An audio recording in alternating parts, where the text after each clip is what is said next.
Welcome to the third seminar of affect therapy. The theme today is taking orders from the night, an exploration of dreams. Taking orders from the night also means being alert, and attentive to when, for example, we can't sleep at night sometimes. I certainly had this experience personally because of some medication I'm taking. So I can't sleep. And sometimes the response is to react and to say, I have to sleep. I take a sleeping pill, or I have to do something about it. Or to relax and listen and be attentive to what the night has to tell me. And sometimes the nature of the thoughts, emotions, and feelings that come up could be compared to some of those paintings by Francisco Goya. Some of them are quite scary. So I imagine sometimes these strange beings sitting at the foot of my bed. So the night seems to be a realm of a different order. And the night is when we dream, when we have these images, when we have these affects in visual attire, so to speak, in visual garments. To give an example, a few weeks ago I dreamt I was walking on the North Devon coast, place I really love. You can see, if you know the area from the cliffs, from the walks, you can see the sea down there. So I hear people cry, sort of exclamations, and I'm not sure if they are terrified. It's a mixture of being terrified and being amazed. So like the word awe, AWE, awful, awesome, the kind of thing. Okay, so what is going on? So I look, and it's there's a whale rearing up from the waves. It's an incredible view, and my feeling is also mixed. I feel incredible surge of energy and beauty seeing this amazing being, but also a little bit scary as well.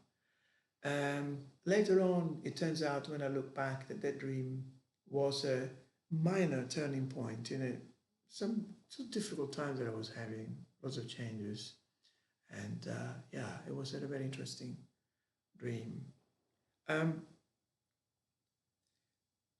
The night and the dream, I often use that image for when advertising these events on this affect therapy course, a project which will also have a book with many of the practitioners who are actively involved in the course at the moment. These courses can also be booked individually, by the way, so you can join us on different themes every time we meet weekly on a Friday afternoon. The image I use sometimes is from a painter called Rhizome, and it's a painting of a man, a naked man. You can see his naked torso up down here, and he puts a hand right inside his chest. Inside his chest. The painting is called The Heart Has Its Reasons. The reasons ignore. Reason ignores. And that's a quote from Blaise Pascal, a Christian philosopher, famous for many things, particularly for having had during a long sleepless night, a real change of heart, a real conversion. My dear friend and of many years, and brilliant short story writer, Subaga, Gaetano Failla, wrote a chapter in a book that I edited, Therapy in the Counter Tradition. It's called Pascal's Night of Fire, where this conversion happens, where he meets himself. He meets himself, and at a point the meeting is with a faceless being. So quite scary, but also very transformative. why the dream is interesting for the project of affect therapy, because it decenters the self. We have seen in the first seminar how the enigmatic message of the primary caregivers or parents is crucial in its transmission to the infant, and it descends this notion of the psychic apparatus, say Kleinian view, that is intrinsically self-bounded, self-contained, and it suggests the influence of the external world in the same way as we understand the vastity of the universe through the Copernican revolution. We are not the center of the universe. The human is not the center of life, so to speak, generally speaking, and the self is not the center of human experience. And so then in the second part, we looked at the Zen practice and Zen philosophy as a way also of decentering and widening, decentering the self and widening the experience. Yeah. And similarly with dream, the dream decenters the self. The dream belongs to a domain that has been ignored in our culture, mainstream culture, also in our psychotherapy. Paradoxically, psychotherapy should be taking care of psyche or psyche, which is the word for soul. So the domain that has been neglected is the domain of the soul. Soul understood not the atomized individual soul, this me, the essence of me, which will live for eternity, as in some beliefs, but more the soul as the intermediate realm between self and spirit. We normally understand self, and then we also play with or engage with the notion of spirit. But soul is a different thing. So self is, okay, this particular sense of me, the identity, usually bolstered by cognitive faculties and so forth, by certain projects, by certain views, certain sense of who I am, and so forth. And then occasionally, whether in psychotherapy or whether in other forms of inquiry, there is a flight, almost a bypass into spirit, which is fire, which is soaring. It's almost like suddenly from being on a bicycle of the self, let's say, suddenly we are on a plane. The intermediate realm is missing. That's the realm of soul. Soul, psyche, psychotherapy is the realm of where dreams operate. Is the realm of ambiguity, ambivalence, is the realms of ghosts, of demons, understood as you please. I mean, you can understand them literally if you want. In some cultures it's understood literally, or can be understood in a sort of more metaphorical, creative way, which is nevertheless useful, enriching for sure. And I will go one more step in this, in saying with James Hillman that the dream and death are very closely related. That the realm of the dream is one with the realm of the underworld. This view is particularly interesting, a radical view, I would say, because it would mean that the normal procedure of dream interpretation, which aims to gain more understanding, more consciousness about the living, according to this view, this is wrong. It's like going into the dream realm, mining the content, and then use it for our daily life. This is wrong. It is twisted. It's deceptive. It's inadequate. It is mistaken, and it is exegetically insulting to the dream material. It's disrespectful to the dream material. When we wrong the dream, we wrong the soul, James Hillman says. And if the soul has the intimate connection with death, the underworld, the tradition has always supposed, then mistaking a dream deceives us about life and death. So all of this to say that the dream belongs to a realm of affect, to a realm of the soul, to a realm that has to be explored tentatively, with respect, and without a knee-jerk need, so to speak, knee-jerk tendency to make it quantifiable, to make it workable for our daily life. And there are many examples of this. There are many links to this. I will try and make a few. And this particular talk will encompass some of the answers and discussions that came after the live seminar that just took place today on Friday, 23rd of May, 2025. I want to stay with this image and notion of the underworld. So I find it very rich. On some level, I mean something very basic. For example, my father died 21 years ago. We still have conversations. I still have conversations with him in my dreams. The dream, there is no discontinuity between the living and the dead. There is what the great Chilean psychoanalyst Ignacio Mateblanco called symmetry. There's no division between the living and the dead.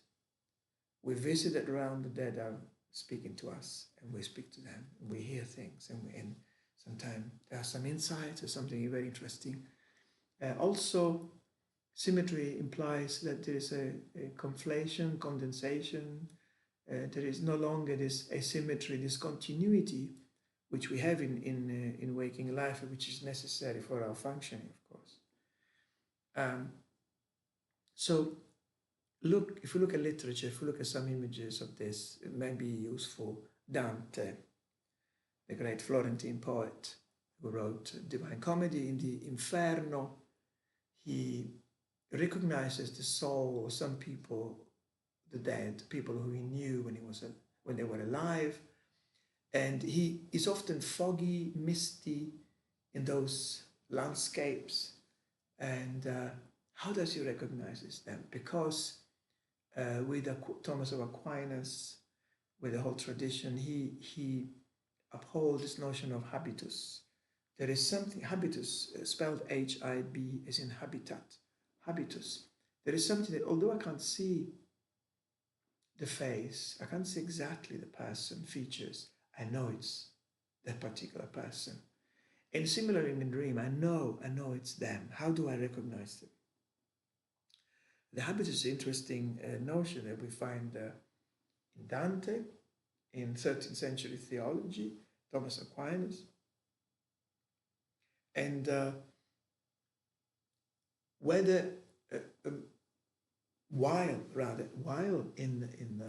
in those theological views, it connotates, it depicts something close to an essence, or close to a sort of atmosphere. Essence perhaps is a problematic word. I would say an atmosphere about the person. Later on, this idea gets picked up, and it's interesting for our exploration. It gets picked up by Husserl, who makes it, and then Heidegger as well. They both make it as something, the abiding essence of what he calls the ego, transcendental ego, which continues. Let me see if I can find the quote. Yes, the piece by Husserl is called The Ego, a Substrate of Habitualities. There is a underlying substance, something underneath the flux of phenomena, which continues and makes every decision the person undertakes coherent and confirming the habitus. There is, in short, in Husserl, an adaptation of this notion of medieval theology of habitus, which was more of an atmosphere, into something which becomes substantial, becomes the self is a substance. There is me, a bedrock, sitting on this bedrock called me, and then experiencing the flux of images, of thoughts, of phenomena, of people that I call my life. And one person who objects in a beautiful way to this is this is a misconception. He says there is no real um, separate existence in the sense. There is no bedrock. There is no external flux that I am witnessing. There is, he says, a continuous melody of life. This is Berg's own in his word, the creative mind, or creative evolution. We find, okay, let's take a little detour, very straightforwardly and short, put it short and straightforward, into the philosophical implication of this. There is this notion of selfhood, which is solid. And various philosophers from Whitehead, an important philosopher, for very influential in some psychotherapeutic approaches, person-centered, humanistic, but also William James and C.S. Peirce. They all seem to poke fun and at the very least question this notion we have of a substantial self that is witnessing the life of images, be they dream images, be they waking images. Peirce goes as far as to say the selfhood, quote, the selfhood you like to attribute to yourself is for the most part the most vulgar delusion of vanity. It is a barbaric conception of personal identity in which we vainly indulge, and this view has to be broadened. There is instead an eventness to personhood that extends to its social milieu. Personality, and this is William James, is not a walled-in tub, drip, drip, of subjectivity. It is instead a drenching downpour in which we are all caught without an umbrella. We are at all times involved, implicated with this vast life that we work so hard at separating from us. William James says something very similar, which also reminds me of Nietzsche. Nietzsche says something very similar to this. If we could say this in English, William James says, we should say, it thinks rather than I think. Because it doesn't quite work, perhaps one could say, thought goes on, thought goes on. So what these thinkers object to is, and William James does it in a very psychological, sophisticated way, what they object to is the fact that this bedrock of private, hence deprived personhood rests. There is a barbarity, as in a sort of really barbarity in the sense of unsophisticated, unintelligent assumption of substantialization that makes the possibility of change almost impossible. It turns it into a vicious circle. We can only imagine change by, in terms of a linear development, which is more like a continuation of what I already know, a reflection of the past, perhaps edited with the good bits in it, amplified. And this might be a philosophical abstract point, but it has its implication. Well, my generation, for example, the important thing was to find ourselves. So some of us went to India, like I did, to find the true self through spiritual practices, meditation, whatever, or through political engagement. I had to find myself and to understand who I am in this historical context. These are good things. I'm not, for a moment saying that I'm not criticizing it. It was the sign of the time. Then maybe through psychotherapy, Gestalt, existential, humanistic, other forms, we find our real self, whatever that is. I haven't found it yet, but yeah. So finding ourselves was the thing. Nowadays, we have identity politics, which used to be started as a good thing, started as an affirmation of difference, of the reality and the suffering and the exploitation of, say, black people, the prejudice against trans, against women, against gay, lesbian groups, and so forth. And now, with the added poisonous element, I would say, of neoliberal ideology, now we wake up to this reality where I want the world to reflect the way I own myself. And I feel wronged if I don't recognize myself in the media or on screen or in books, if I'm not, if the world doesn't comply with the image, the reflecting pool of my bedrock self, very much like Narcissus. If I don't see myself reflected in you, if you don't accept my version of me, I will shame you and I will start moralizing against you. This is a kind of a piety of personhood. Personhood has become piety, and the reason, rather the method through which this is this form of aggressive narcissism is acted out is by the ratification of this is I feel so you must accept it. This is one of the manifestations. It will be interesting to see culturally how this misconception, this barbarity, this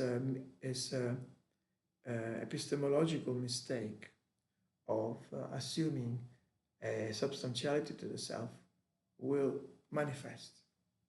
Whatever it does, whatever its historical forms, one thing is certain, it usually limits the range of experience, it limits our possibility of understanding. Okay, we looked at some philosophical bits and pieces. Let's have a look at another thing connected with a more psychoanalytic aspect. And the psychoanalytic aspect implies the arrival on the scene of Oedipus. So we had the Sphinx. I'm talking about mythology and also ancient Greek tragedy. So mythology, we had the Sphinx, this you could say monstrous, as in a being of wonder, of eliciting wonder. A lion, an animal, and the presence of the feminine, the woman, very powerful, very strong. And then it gets, so to speak, culturally exported to Greece. We have Oedipus Rex, we have Sophocles, we have the famous encounter where, in order to save the city of Thebes from the plague, Oedipus has to answer the famous question, and he solves the riddle. There are many good, interesting things to say about Oedipus. For the moment, I want to stay with this particular interaction. So as many of you know, the riddle, the enigma, the Sphinx is who is that being that starts life on all four, halfway, moves on to two limbs, two, and then ends up with three. So the famous correct response to the riddle is human. So this response is not just a response to a successful response to the riddle, but as Lacoulabart say in a very good essay in Radical Philosophy, Lacoulabart is a contemporary and not companion, but intellectual companion of Derrida. It belonged to the very interesting phase of French thought. It's not just that it's the right answer, it's also, it puts at the center of the inquiry the human. So this mysterious being who starts on 4, moves on 2, and then on 3 or on 3, but walking with a stick, is the human. To put the human at the center of what was an Egyptian riddle moves the whole history of culture from the Egyptian view to the Greek and then the modern view, where the human, the cognition, has the upper hand.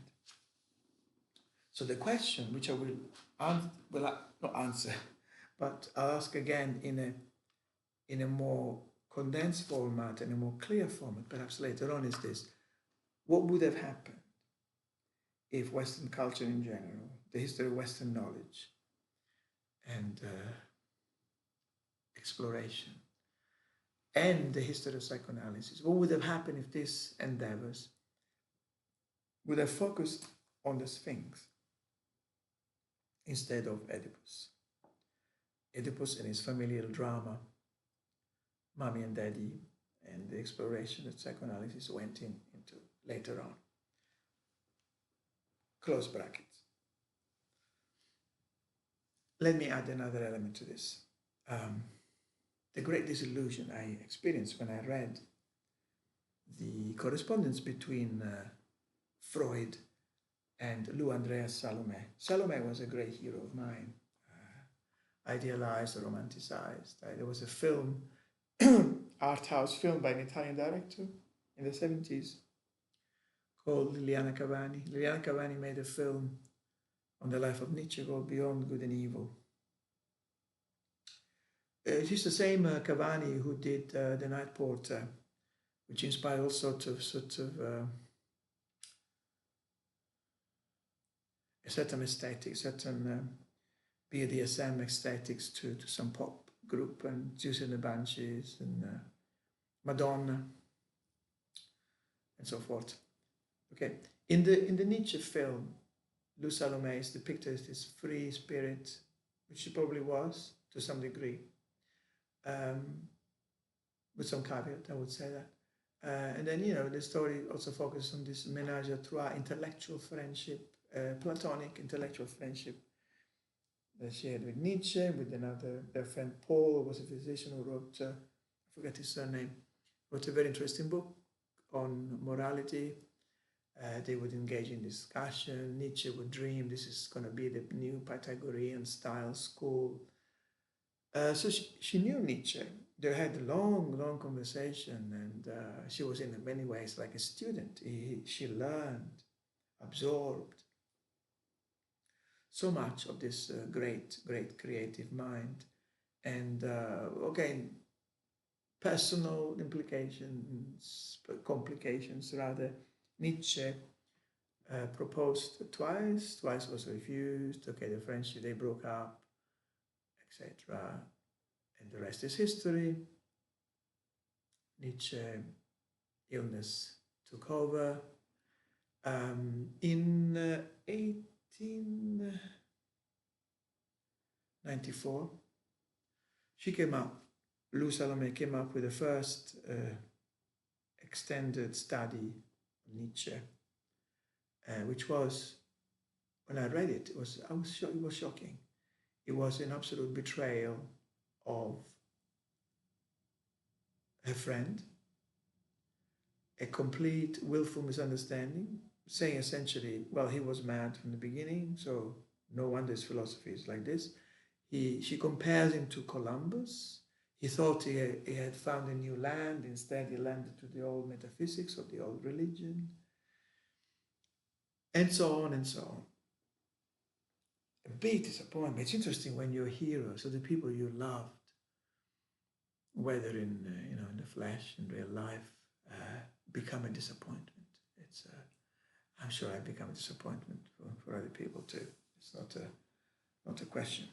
Why am I bringing Lou Salome? Okay, in a correspondence with Freud, in particular a letter he wrote in May, how strangely, 25th of May, 2 days from today, when I'm just speaking now, 25th of May 1916, Freud writes to her and he praises the strong light of her, quote, extensive range of vision. He acknowledges also that he finds it a bit difficult to follow her.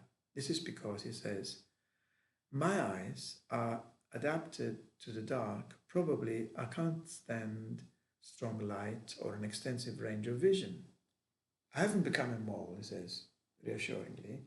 I can still relish the bright lights and wide horizon. But, he says, I know, quote, that in writing I have to blind myself artificially in order to focus all the light on one dark spot, renouncing cohesion, renouncing harmony, rhetoric, and everything which you call symbolic. Frightened as I am by the experience that any such a claim involves the danger of distorting the matter under investigation, even though it may embellish it. So when he says, I have to blind myself artificially, I have to renounce cohesion, rhetoric, harmony, and everything that you, Frau Salome, call symbolic. In these words, is already, in a nutshell, in a kernel, is the key of the psychoanalytic method. A psychoanalytic method which is valuable, even though it has been completely ignored and discarded by even by psychoanalysts themselves, who now want to simply make the unconscious conscious. To blinding oneself, to willingly go tentatively in exploring a terrain, it implies that when we go into the dark, we don't bring the light. And when we explore the dream, we need to use a similar method to the way the dream itself operates. And what is that method? Is free association, which has also nearly disappeared from the psychotherapeutic landscape and investigation. Psychotherapists are no longer exploring the psyche, the majority, I would say, but they're more eager, like Lou Salome, who really should be more popular and more well-known because she brings this idea to the fore. Psychotherapists become a translator, but to translate is to repress. To translate the language of the night into the language of the waking life is to betray. And it's to miss the richness and ambiguity of the realm of psyche, or soul.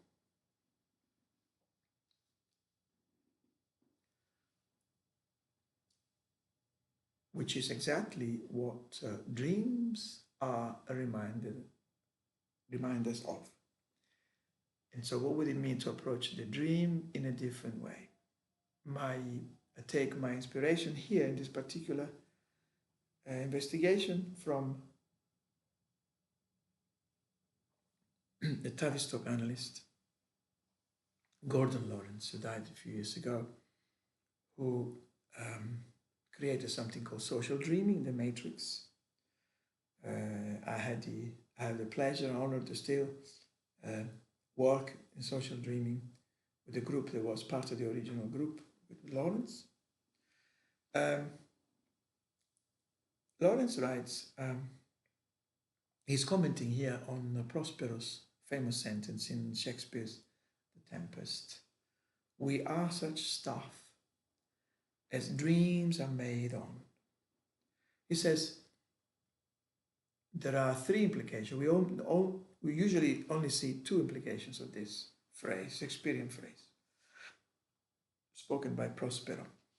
The first two obvious implications are life is a dream. Okay. The second is we dream at night. But the third implication is more disturbing, more intriguing. We too are a dream. And in the discussion, Christina Cazzari was saying, what is the implication of that? What does it mean? Is it a poetic thing? So we discussed this in the group. One view, which is inspired by Miguel de Unamuno, is that there would be a tragic view of life. The ephemerality, the evanescence of life. I'm always thinking, when I think of evanescence, ephemerality, I think of what my friend Lucien, who is an expert on Japan, he lives half of the time in Japan, great expert of many aspects of artistic and cultural life in Japan. He says when they imported cherry trees in Japan, they chose a particular type of tree over all the others they could have chosen. They chose the ones whose blooming is very short-lived. There is an appreciation in that aesthetic of the ephemeral nature of life. I would call it tragic, but not in a, oh my goodness, more in life is fleeting, and like this beautiful, terrifying life, full of inspirations and full of joy and love and all other things, is ephemeral. So we too are a dream. And Gordon Lawrence continues his investigation by saying, what are dreams? And this is crucial here. Are dreams individual? Do they belong to my personal psyche? Do I make them? Do I own them? Do I possess them? When recounting a dream, am I revealing something about myself? None of this is the case in this particular view. The dream is a visitation. The dream is an uncanny phenomenon. Uncanny in the original Freudian word is unheimlich, unhoused. It comes from nowhere. It moves, it affects. It is an affect, remember, in visual garment. It visits this body, mind. And it is a visitation. The question then in the discussion we had, particularly Rachel Frith, my colleague, said, could it be seen as a visitation, a message? That's a religion is saying into this. And she described and conversed on this about the Aramaic language, the original language in the Bible, in the New Testament, I believe, and different understanding of cosmology. And she says there is no word in Aramaic for the self. Also, there is no clear distinction between inner and outer. These two seemingly separate dimensions are more fluid. And she also had a word for self. There's a word for self in Aramaic. I think they said nafsha, something like that, which means more like a surface perception, whereas the key word is heart. We discussed then religion, whether one could see the dream in a religious sense, and I'm personally open to the idea. It depends what we mean by a visitation coming from a bigger world. The question would be then, is this bigger world immanent? Is it part and parcel of this world? and including all those transcendent, by which I mean unknowable phenomena that are not present to my field of vision, to my consciousness. Imagine the Deleuze famously mentioned the subtle, imperceptible movement of the tectonic plates on the earth. Uh, Same you could say for the universe, the stars. So the question, philosophical question for me,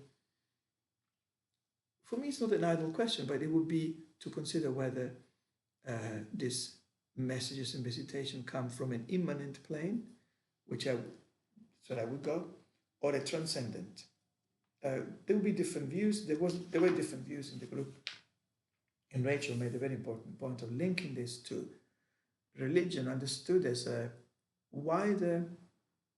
I hope I'm not misrepresenting a wider sense, a wider range of experience.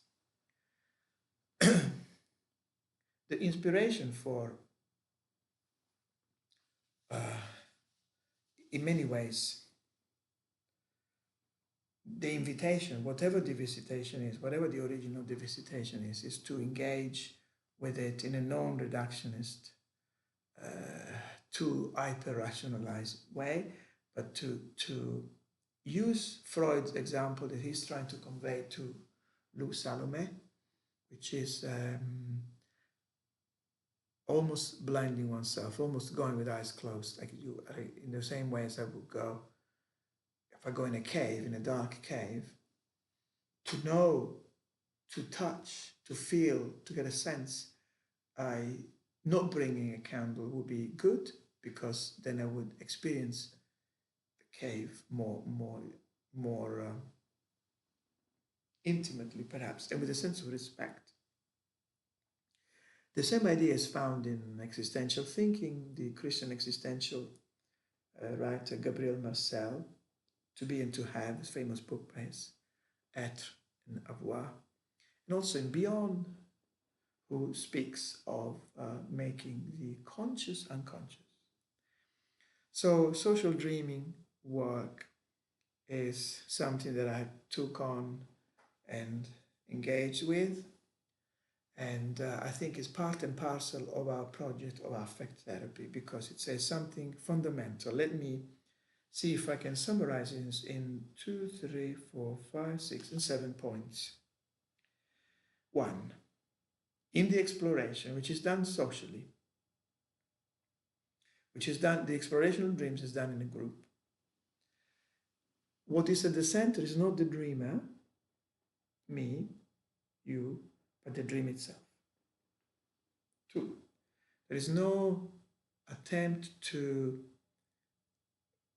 elucidate and explain the past, but more an inquiry looking for new forms, for new ideas that might help us move into the future.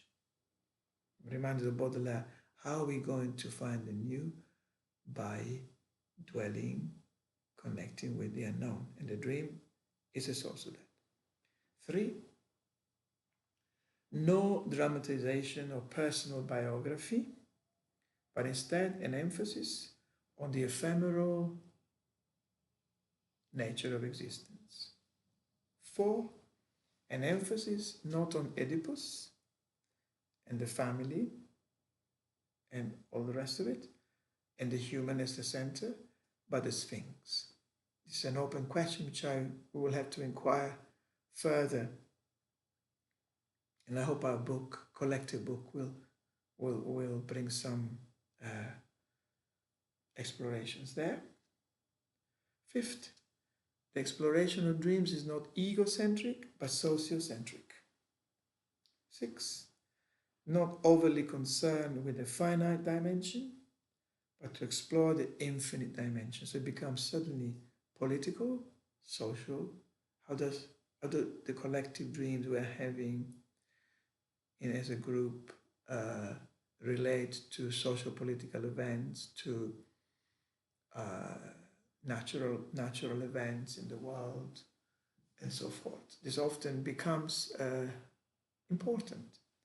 And finally, not resorting to Jungian Platonist archetypes in order to explain dreams, but instead working on free association, on phenomenological inquiry, and on broadly rhizomatics, that is Deleuzian paradigm. What is um, what does rhizomatics means in this context? As many of you know, the rhizome is what is the rhizome? It's a circular horizontal structure of ramification, underground stems, bulbs, and tubers. In contrast to roots, a rhizome does not grow via binary splits. It always starts in the middle, and it proliferates through connections, rather than this notion of roots, origins, and then linearity. So the tree metaphor, which we use for our psychology, for our thinking in mainstream forms of knowledge, the tree metaphor depicts linear, developing structure systems, linearity development structure, consider everywhere in current notions of psychological growth, post-traumatic growth. Am I a human? Am I an aubergine? Do I grow? I don't grow. Humans don't grow. Humans come to understanding, to meaning, to exploration, to some form of expansive insight. Growing is for aubergines, is not for humans. So the rhizome is this network of several branching, and this is how the dream would work. Dreams are visual, are affects in visual attire, in visual garments. So a typical session of a dream rhizome will start with the person telling the first dream, second person will tell another dream, and so forth, or will freely associate with the existing dream. Well, as many of you did in our sessions, we'll bring a film that reminds them of they bring a piece of literature or an event or something that happened, and we build and build in a rhizomatic way until we have many, many connections. And then rather than rushing to interpret, we stay with what they represent for us, and we see if we can make any connection. So the inspiration is rhizomatics. And here are the masters, Deleuze and Guattari, who explain this concept of the rhizome. They say, unlike trees or their roots, the rhizome connects any point to any other point, and its traits are not necessarily linked to traits of the same nature. It brings into play very different regimes of signs, and even non-sign states. The rhizome is reducible neither to the one nor the multiple. It is not the one that becomes two, or even directly 3, 4, 5. It is not a multiple derived from the one, or to which one is added, as in n plus 1. It is composed not of units, but of dimensions, or rather, directions in motion. It has no beginning or end, always a middle, from which it grows and which it overspills. So the attempt is to work with dreams in the same way and to be loyal to the affect, to this affect in visual attire. Dreams can be visitation. We said it was an interesting discussion. Glenn mentioned religion and meaning, to keep dreaming and to stay with affect, particularly in relation to difficult, potentially conflictual situations that he has described in his personal, professional life, but more than personal. And what would it be like to describe conflictual nature where you get some objection, you get some complaint, in the language you use, in how you make sense of your work. What would it be to be, what would it look like to be loyal to that particular, um, to be loyal to the affect? Why? While describing these things. Susanna mentioned nightmares and horrible dreams. What do we do with that? The discussion went somewhere in the sense of those are unpleasant experiences, difficult enough. Goya depicts the nightmare like some kind of demon, monster sitting on your belly while you are asleep. Can we move them through dance, through Buto, through creative writing? Can we move it through painting? Can we speak to another, a therapist or a good friend, and somehow transform and move that particular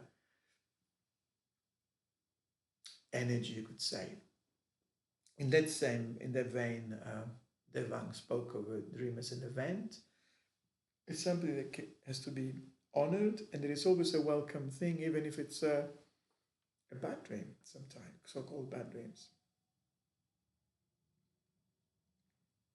Yanis referred to the fact that Deleuze kind of hated dreams, and he said at some point to beware when you are caught in somebody else's dream. Um, there is no direct reference that I know of to dreams in Deleuze, but there is a lot of wonderful writing on cinema, which is a form of active dreaming, I guess. Ioannou mentioned a client who is saying, if I cannot imagine it, it cannot exist. Where does the agency happens in that? How can we draw?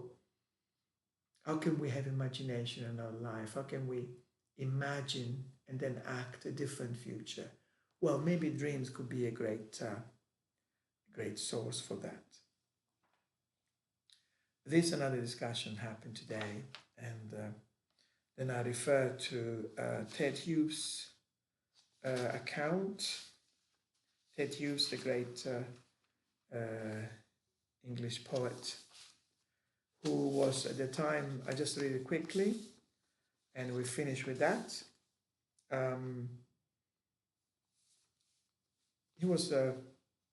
He became a foremost poet in this country, a Yorkshire man who lived in Devon as a farmer. Okay, he at the time was studying, his intention was to become an academic, was studying at Cambridge University. He was a student, and student was supposed to produce, let me actually quote this passage. At Cambridge, students were expected to produce a weekly essay. I soon became aware of an inexplicable resistance. After several hours each day, usually on into the night, I had covered many pages, all torn up, and had retreated again and again to my opening sentence that I had rewritten and rearranged dozens of times. At last, I had to give up and go to bed. Many of us will be familiar with that experience. You write a dissertation, you lose heart, you don't quite believe in it, and so forth. So he goes to bed, and he had a dream. I dreamed I'd never left my table and was still sitting there, bent over the lamplit piece of foolscap, staring at the same few lines across the top. Suddenly, my attention was drawn to the door.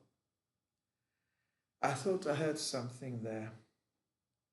As I waited, listening, I saw the door was opening slowly. Then a head came around the edge of the door. It was about the height of a man's head, but clearly the head of a fox, though the light over there was dim. The door opened wide, and down the short stair and across the room towards me came a figure. There was at the same time a skinny man and a fox, erect on his hind legs. It was a fox, but the size of a wolf. As it approached and came into the light, I saw that its body and limbs had just stepped out of a furnace. Every inch was roasted, smouldering, black charred, split and bleeding. Its eyes, which were level with mine where I sat, dazzled with the intensity of the pain. It came up until it stood beside me. Then it spread its hand, a human hand as I now saw it, but burned and bleeding like the rest of him, flat, palm down on the blank space of my page. At the same time it said, "Stop this, you are destroying us." Then, as it lifted its hand away, I saw the blood print, like a palmist specimen, with all the lines and creases in wet, glistening blood on the page. Immediately woke up. The impression of reality was real, like the dream was happening in reality. And the rest is history. Ted Hughes gave up academic writing, or being an academic in that sense, Cambridge, and became one of the great poets this country has known, as far as I'm concerned. Conversation will continue with our next seminar next week. Thank you for listening. Thank you for your attention.